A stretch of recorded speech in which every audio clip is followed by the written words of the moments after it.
Hello, this is a first of a short series I'm intending to do, bringing some of the techniques of fine art painting and sculpture to painting miniatures and finishing them.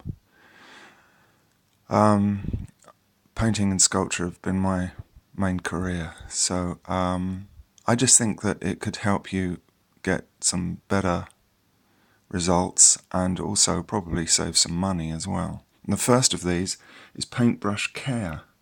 I'm sort of calling it keep the flame, because keeping the flame is keeping that shape of that beautiful brush, that round with a point, that is what is ideal for painting miniatures most of the time. And a large part of this paintbrush care is to do with actually using, an appropriate brush for the job in hand. Think of each brush as being a specialist tool. This is the brush that I use for priming, and I've used it for priming for quite a long time now, so it's not in perfect condition, but it doesn't need to be.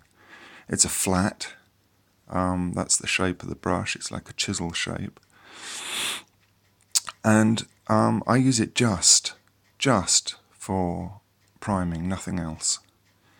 And that is a good example of an attitude towards using brushes that I think helps a lot in their care. Just use a brush for a specific job. Part of the reason for this is that getting into the fine intricacies, areas of a miniature, it's poking into tight corners, it's running a brush over sharp edges and abrasive surfaces. And brushes are really not designed to do those things, especially these really fine sable brushes that you're probably using most of the time. That includes, this is my favourite kind of brush, it's a Series 7 miniature brush from Winsor & Newton. This is a size 1, and this is the brush that I think of as being my most important brush, really. But it's really, what I'm saying is it's very important to have that sense of, I'm changing now, I'm going to change my brush because now I'm doing chainmail, and with chainmail I don't want to ruin the tip of this. I can use something much coarser, much older, and it'll do the job as well, if not better actually. So that's the first thing, appropriate brush for the job in hand. Obviously you never allow a brush to dry out with paint to dry out into the brush. That will just ruin it very quickly, if not immediately. So while I'm working, I continually use water. A little tub here. I have these bigger tubs. These are fine art suppliers tubs. You can get them in an art shop. It has this nice stopper top. It's good for wiping the brush off on the edge. I have a couple of these right to hand, full of fresh water, clean water, and a smaller one, as you say, and I decant with one of these, which cost pennies. And the brush is always being immersed and then cleaned. And the way that I clean between colours is to, having got it wet, is to roll the brush backwards like this. And that, again, encourages this flame-shaped tip and keeps your brush in good shape. Gentle wiping, continual immersion. And also this immersion in water, using a lot of water, helps you get the consistency of the paint right and not to be over thick on the model, because I don't use a wet palette personally, because I believe in having that touch, that sense of the thickness of the paint being just exactly right, which is an absolutely quintessential part of fine art painting as well as this painting. You can't really emphasize that too much, that the paint has to be just right to get the best results in its viscosity. So having lots of water around helps that, and you basically work with the paint to see that you've got a good consistency. When I clean a brush, I use this stuff, and I really highly recommend it. I haven't got shares in it. It's the Old Masters Brush Cleaner and Preserver, and it does exactly what it says. It is a conditioner as well as a cleaner, and you just, with a damp brush, wet brush, roll it a little bit in it, get a little on it, work it a little bit with your fingertips, and then under the tap, thoroughly rinse it, and then do the same again, and maybe a third time, because you really want to get all of the soap out of your brush.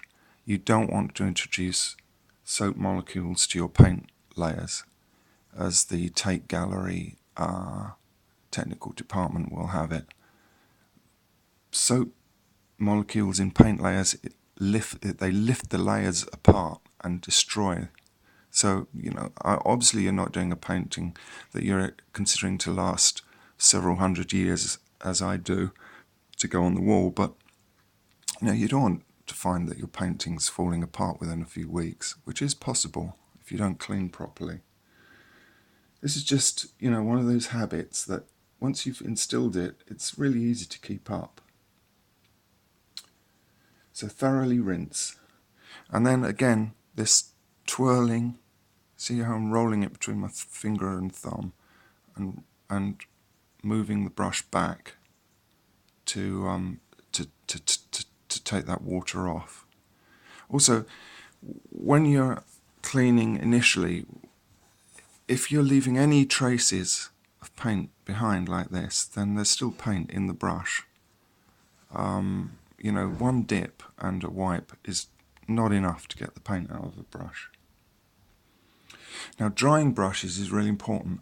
These brushes up here are not drying, and these brushes, old brushes mostly, that I've got in this pot here, and you can see how many hundreds of them, dozens of them anyway, they're not kept upright like this to dry. That is a great mistake, because the water will run down by gravity, seep into the ferrule, and then the hairs of the brush become engorged with water, remain so. They expand, and then when they contract again, they'll start dropping out. You get this continual expansion and contraction, and this will destroy the brush much more quickly. So if you have to, when you are drying a brush, leave it flat, or even better, there's this very expensive, difficult tool to make, which I call a piece of cardboard with an elastic band around it. And this has got a couple of glue spots, glue dots, to stick it to the side of my painting desk. And the brushes, when I've ended a session, brushes just hang upside down like that next to my painting table. And nothing is more ideal. And air is circulating around it, and all the moisture is going outwards, away from the ferrule, this part of the brush, so that damage isn't being done.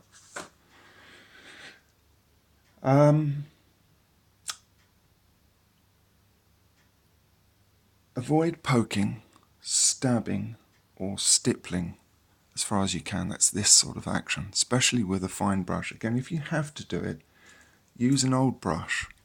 This is an old raggedy brush. If you need to get, for instance, a wash into this chainmail, this rather handsome footsore guy, you can do it like this with an old brush.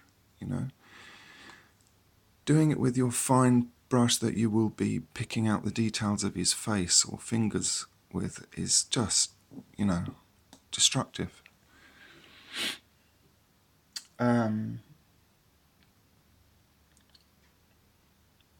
When you're painting, it's best to have the paint as far as possible, not covering the whole of the brush. Have it just around the tip of the brush, and just use the edge of the brush to make the edge of the tip to make contact, not like this, tip on. If you lay paint in strokes like this, it's much better for the brush, and actually better for your painting as far as you can. Actually doing it in quite deft, quite specific strokes, rather than kind of messing it around like this or poking it.